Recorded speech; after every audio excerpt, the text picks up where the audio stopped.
A journey into your family's past can turn up some interesting and surprising information. We see that every Friday night on NBC's hit show, Who Do You Think You Are? Now, these journeys are navigated by researchers at Ancestry.com, a Salt Lake City company that specializes in uncovering family stories. And those researchers recently began climbing my family tree with some startling results. So this is the name. The research focused on my maternal grandfather, Francisco Ibarra, who was born in Monclova, Mexico in 1894. And document by document, the pieces of his life puzzle, my family history, comes together. Sherry Lindsay is my guide. She's a family historian at Ancestry.com.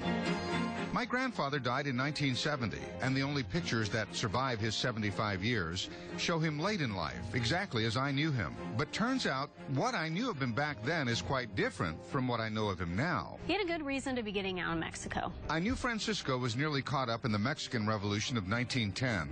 Escaped it only because his mother dressed him as a girl when the revolutionary Pancho Villa came calling, looking for recruits. Now that much he had told his children, including my mother. This U.S. Labor Department border crossing document shows he crossed the border into Eagle Pass, Texas in January of 1917. But I soon discovered my grandfather's worries about combat were far from over. Just 5 months later, he fills out this document for the American military. It's a draft card where then 23-year-old Francisco noted that he should not be drafted to fight in World War I because he was the sole support of his wife, mother, and 2 sisters. Wait a minute, wife? He had a first wife. Oh, he did? Mm-hmm. Wow. Yeah. You see, this was 1917, and he didn't marry my grandmother Tomasa until 1922, 5 years later. But other documents Lindsay found show that, indeed, Francisco was married to a woman named Rebecca, who crossed into Eagle Pass 3 months after he did. I don't think any of my aunts and uncles ever dreamed that their dad had been married before. Right. Probably was a big family secret. By the 1920 census, Francisco declares himself single.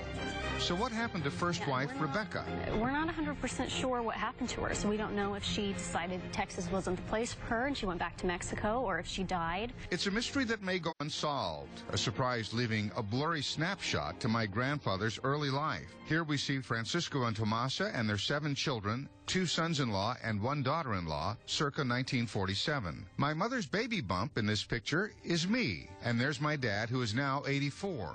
Some see a resemblance, I don't. My grandmother, Tomasa, died in 1960 of breast cancer at the age of 67. And Francisco had a 3rd marriage at the age of 70. But now, his story, my family history, is more clear.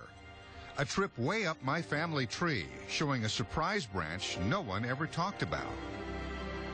Wow. As we would say about my grandfather in Spanish, que hombre.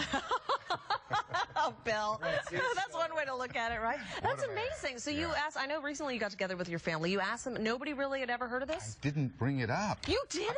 I have 1 aunt and uncle who survive on that side, and I don't want to disillusion them about it. If they don't know, I don't want them now, to know. Bill. Well, they're in San Antonio. Secret. They're in their 80s. Not anymore. Hopefully they'll never. Let's not tell them. That's pretty incredible, though. Yeah, it is. Thanks for sharing that. Yeah. Very cool. Yeah. All right, lots to talk about. Our forecast.